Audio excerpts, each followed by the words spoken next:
Hello everyone, easy nursing classes में आपका स्वागत है। और आज हम जो टॉपिक डिस्कस करेंगे दैट इज अबाउट फ्यूचर।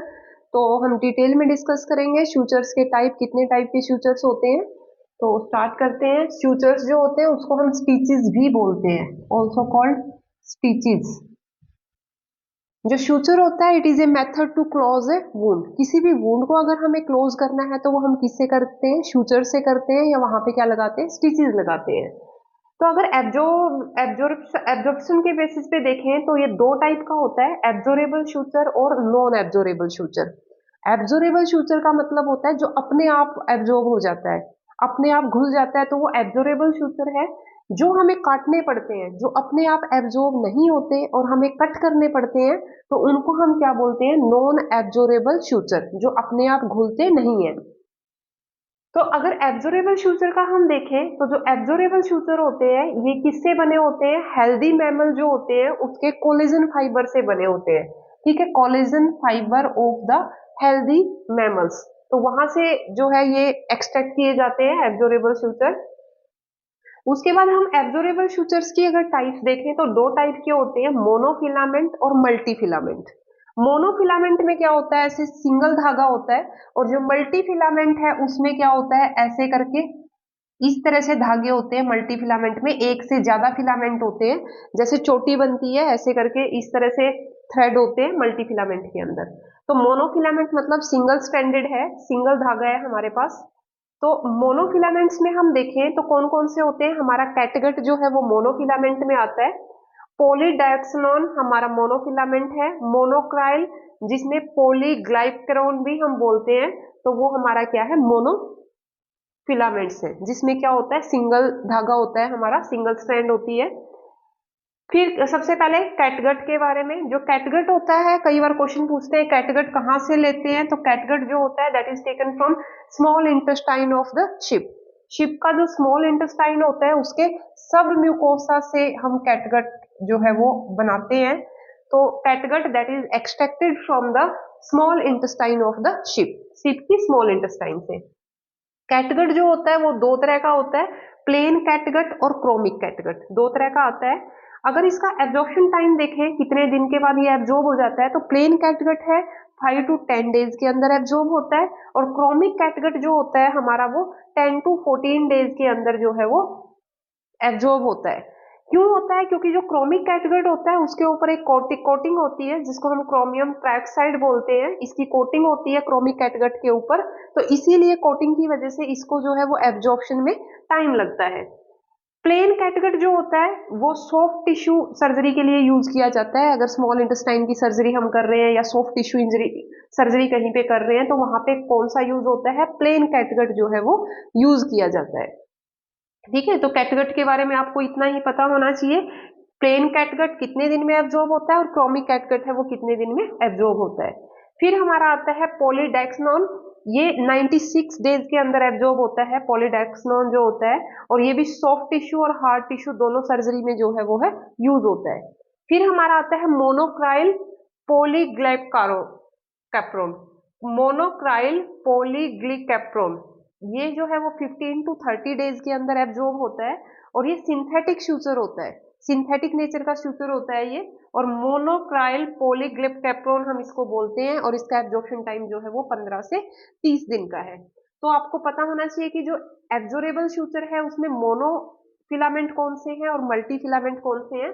तो मोनोफिलामेंट में हमारा आ गया कैटगट, हमारा आ गया पॉलीडेक्सिनोन, हमारा आ गया मोनोक्राइल पॉलीग्लिकैप्रोन। ठीक है, उसके बाद है मल्टी फिलामेंट। मल्टी फिलामेंट में हमारा विक्राइल आता है, तो विक्राइल पॉलीग्लाइकोलिक एसिड, और विक्राइल रैपिड आता है एक, ये पॉलीग्लैक्टिन होता है इसमें।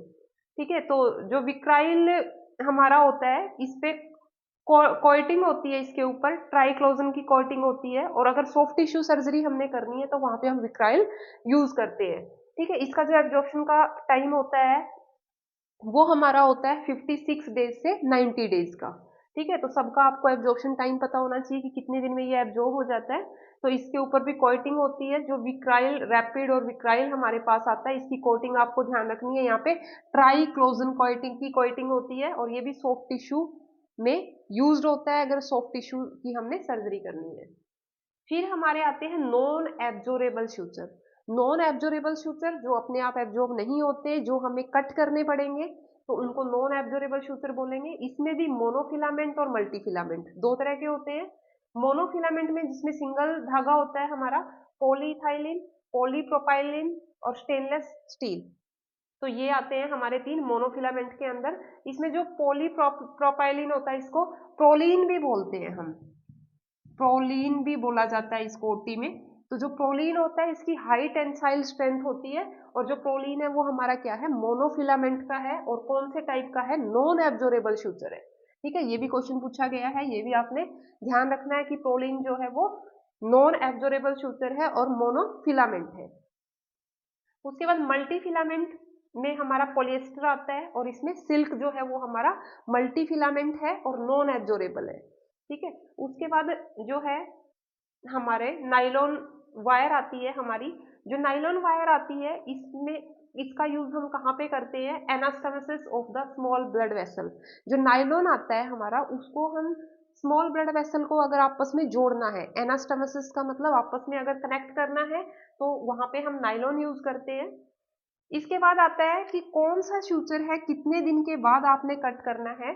तो स्कैल्प और फेस के ऊपर अगर सूचर लगे हुए हैं, नॉन एब्जॉर्बेबल सूचर हैं, तो 5 to 7 डेज में कट करने हैं। अपर लिम या फिर एब्डोमेन के ऊपर है तो वो 7 to 10 डेज के बाद कट करने हैं, और अगर लोअर लिम के अंदर सूचर है तो 10 to 14 डेज के बाद आपको कट करने हैं। ठीक है, तो ये भी इंपॉर्टेंट है कि कौन सा सूचर है जो है वो कितने दिन के बाद कट करेंगे। जो नॉन एब्जॉर्बेबल सूचर हमारे हैं तो कहाँ पे लगे हैं इस चीज पे डिपेंड करते हैं, कौन से पार्ट पे लगे हैं बॉडी के, तो उसके अकॉर्डिंग स्कैल्प और फेस पे है तो 5 to 7 days, upper limb abdomen पे है तो 7 to 10 डेज, और लोअर लिम पे है तो 10 to 14 डेज के अंदर हम इन सूचर्स को कट कर देंगे। उसके बाद आता है हमारा कि मोनोफिलामेंट और मल्टी फिलामेंट के अंदर क्या डिफरेंस है। मल्टी फिलामेंट, दोनों सूचर्स में क्या डिफरेंस होता है। जो मोनोफिलामेंट होता है इसमें सिंगल थ्रेड होता है, और जो मल्टी फिलामेंट होता है इसमें बहुत सारे थ्रेड ऐसे मिलके जो है वो सूचर बनाते हैं। उसके बाद जो मोनोफिलामेंट होता है इसमें ये क्या होता है, स्लिपरी होता है। जो सूचर होता है वो स्लिपरी होता है थोड़ा सा, तो इसमें जो होती है वो नोट है वो ज्यादा लगानी पड़ती है, 8 to 10 नोट जो है वो हमें लगानी पड़ती है इसके अंदर। जो मल्टी फिलामेंट होता है इसमें थ्रेड ज्यादा होते हैं तो इतना स्लिपरी नहीं होता ये, तो इसमें जो नोट है वो हमें कम लगानी पड़ती है, इसमें 3 to 4 नोट हमें लगानी पड़ती है। ठीक है, यहाँ पे मोनोफिलामेंट के अंदर क्या होता है, यहाँ पे नोट हम ज्यादा लगा रहे हैं तो यहाँ पे क्या होता है, जो इन्फेक्शन के चांसेस है इसमें लेस होते हैं,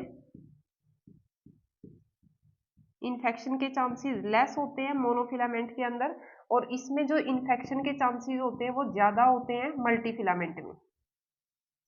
इसमें इन्फेक्शन के चांसेस जो होते हैं वो ज्यादा होते हैं। तो ये डिफरेंस होता है दोनों मोनोफिलामेंट और मल्टीफिलामेंट के अंदर। उसके बाद आता है हमारा सूचर्स के बाद नीडल। जो नीडल होती है हमारी वो इस तरह की शेप होती है नीडल की, यहाँ पे फिर ये थ्रेड होता है, तो यहाँ पे जो ये पार्ट होता है, ये यहाँ पे पॉइंट होता है नीडल का, ये वाला पार्ट है इसको बॉडी बोलते हैं, यहाँ पे आई बोलते हैं इसको, या फिर स्वैग्ड बोलते हैं इस पार्ट को, जहाँ पे थ्रेड जो है पीछे अटैच होता है, यहाँ पे जो है वो थ्रेड लगा हुआ है। टाइप्स देखें नीडल के, अगर हम टाइप्स की बात करें तो इसमें सबसे पहले आती है rounded body needle, rounded bodied needle. जो राउंडेड बॉडीड नीडल होती है ये क्या होती है, इसको हम जो है अगर हमने सॉफ्ट टिश्यू को सूचर करना है तो सॉफ्ट टिश्यू सूचरिंग में यूज होती है, जैसे कि हमारी मसल्स हैं, फेसिया है, सबम्यूकोसा है, अगर वहां पे हमने सूचर्स लगाने हैं तो राउंडेड बॉर्डेड नीडल हम यूज करते हैं वहां पे। उसके बाद हमारा आता है सेकंड में कटिंग नीडल्स। टिश्यू को कट करने के लिए जो नीडल का यूज होता है, जैसे स्क्लेरोटाइजिंग ब्लड वेसल्स होती है, फार्म टिश्यू है, तो वहां पे हम क्या यूज करते हैं, कटिंग नीडल। फार्म टिश्यू कहीं पे है, स्क्लेरोटाइजिंग ब्लड वेसल यानी कि जो ब्लड वेसल है वो हार्ड है, वहां पे हम इन नीडल्स का यूज करते हैं, कटिंग नीडल्स का। राउंडेड नीडल है वो सॉफ्ट टिश्यू में यूज होएगी, जैसे कि मसल है, फेसिया है, सबम्यूकोसा है, वहां पे राउंडेड बॉर्डेड नीडल यूज होती है। फिर आती है हमारी ट्रोकर नीडल। जो ट्रोकर नीडल होती है ये हमारी कहाँ पे यूज होएगी, जो ट्रोकर नीडल होती है ये हमारी कट करने के लिए यूज होती है, जैसे कि परफोरेशन करने के लिए, तो ये यूज होती है हमारी। अगर टिश्यू में कहीं पे परफोरेशन करनी है तो वहां पे ट्रोकर नीडल जो है वो यूज करेंगे। इसका शार्प एज होता है, शार्प एज, तो इसको हम बोलते हैं ट्रोकर नीडल। उसके बाद हमारी आती है स्पेकुला नीडल। स्पेकुला नीडल, जो स्पेकुला नीडल होती है वो हमारी कहाँ पे यूज होती है, ये हमारे ऑप्थेल्मिक प्रोसीजर्स में, या फिर हमारे जो माइक्रोस्कोपिक प्रोसीजर्स है वहां पे यूज होती है। माइक्रोस्कोपिक प्रोसीजर्स में यूज होती है, स्पेकुला नीडल बोलते हैं।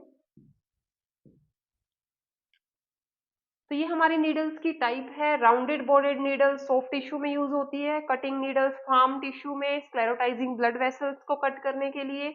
ट्रोकर नीडल जो है वो परफोरेशन में यूज होती है, शार्प एज होते हैं इसमें टिश्यू को अगर हमें परफोरेशन करनी है कहीं पे वहां पे यूज करेंगे। स्पेकुला नीडल जो होती है वो हमारी ऑप्थेल्मिक प्रोसीजर और जो हमारे माइक्रोस्कोपिक प्रोसीजर्स होते हैं वहां पे हम इनको यूज करते हैं। तो that is all about sutures and needles. जो भी क्वेश्चंस थे वो हमने बता दिए हैं इसमें जो पूछे जाते हैं। तो सूचर्स पे यही पूछा जाता है कि कौन सा सूचर एब्जॉर्बेबल है, कौन सा नॉन एब्जॉर्बेबल है, कौन सा मोनोफिलामेंट है, कौन सा मल्टीफिलामेंट टाइप का है। तो इससे ज्यादा क्वेश्चन सूचर से या नीडल से नहीं पूछे जाते हैं। तो आई थिंक आपको क्लियर हो गया होगा सूचर्स और नीडल्स के बारे में। कैसी लगी आपको ये क्लास, तो कमेंट करके जरूर बताइए। चैनल को लाइक कीजिए, सब्सक्राइब कीजिए, ताकि हम आपके साथ जुड़े रहें। Thank you so much.